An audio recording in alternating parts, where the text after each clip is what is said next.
In a recent Tumblr post from Danny O'Dwyer, Mr. GameSpot SJW himself, he posted some interesting thoughts around Metal Gear Solid 5, and he goes full SJW.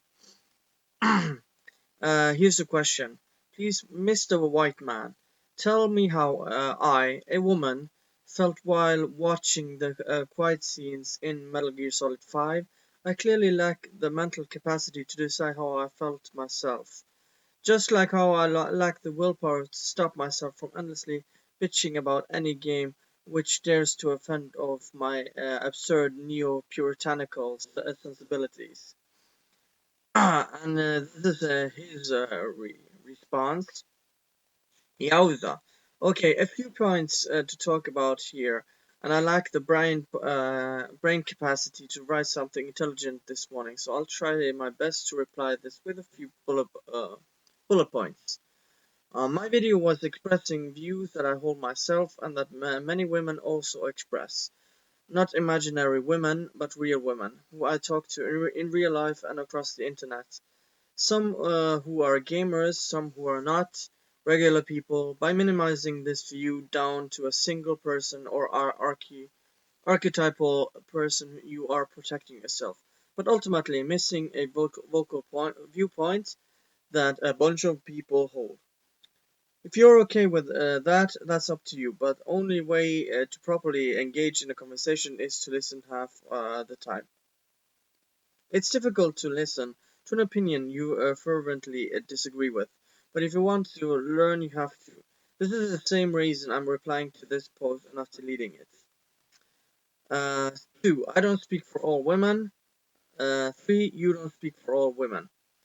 4. Speaking up for an underprivileged group that you're not part of doesn't take power away from them. Being silent for fear of rebuttal makes you part of the problem. So I had to say what I said about quiet. It's something I felt. I'm not saying it would make me a coward. I'd rather make some of my viewers uncomfortable than not be true to what I believe. 5.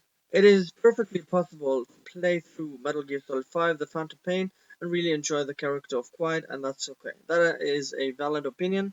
In fact, many people in the office I work in hold that opinion. It's also possible that other people, through their own biases, learn through their upbringing in life experience, may have problem with the character. 6. Try to remember that people who criticize aspects of games that you love still love video games.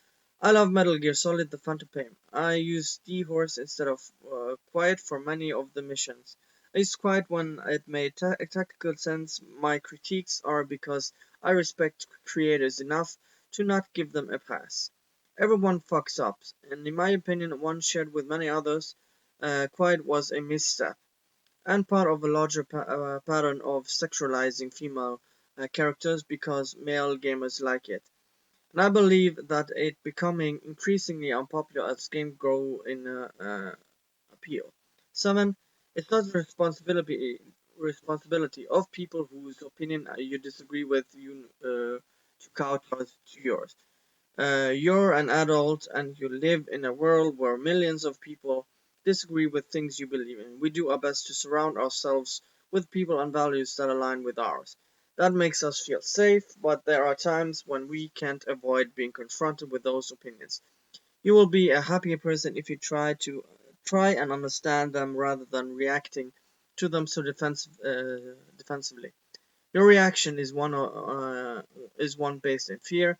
It's why you're so angry. But your reaction is not my responsibility if you want to be part of the conversation. You have to truly listen and grow thicker skin.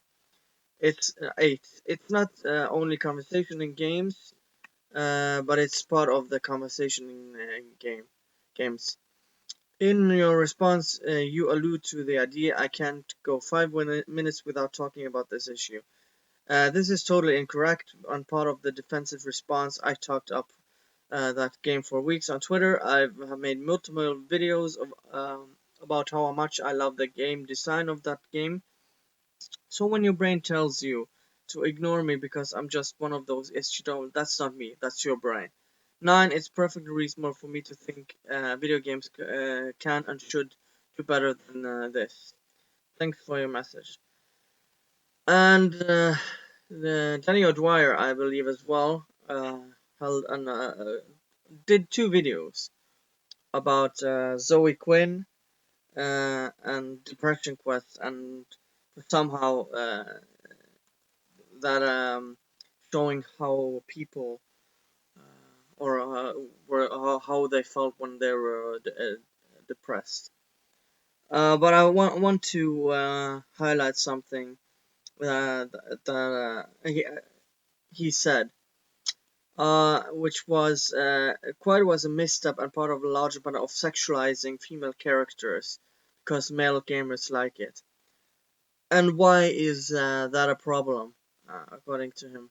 Why is it wrong to like as a male or even a female to like sexualize the character? What's even wrong with that? There's nothing wrong with that. And he said, I believe it becoming increasing unpopular as games grow in appeal. That's total bullshit. He is supposed to be a journalist on the second most popular site on within the gaming industry, and he doesn't know anything about the industry. Uh,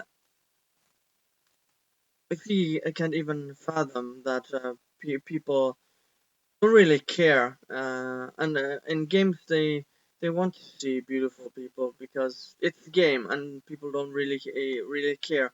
But it's people like him, uh, people like Jim Sterling, like Movie Bob, and etc.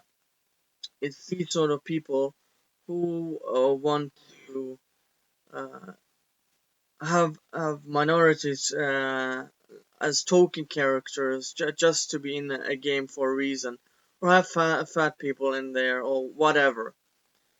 And he doesn't get the industry at all. That I can't even understand why uh, this sort of person gets to hold such a position when he is an SJW, because he's made several videos on the issue and on the point which he holds on GameSpot, and also previous posts on Tumblr when it comes to Gamergate and other things. He even made a jab towards Gamergate on one of his last video last year, summing up the year of gaming in 2014. Yeah, that's about what I thought about this issue. Let me know what you think about Danny O'Dwyer and his SJW thoughts and his behavior, because I don't think this guy has anything valuable to say when it comes to gaming or the industry itself. So let me know what you think of this post, and I'm gonna post the link in the comments. So yeah, thanks everyone for watching, and see you guys next time. Bye.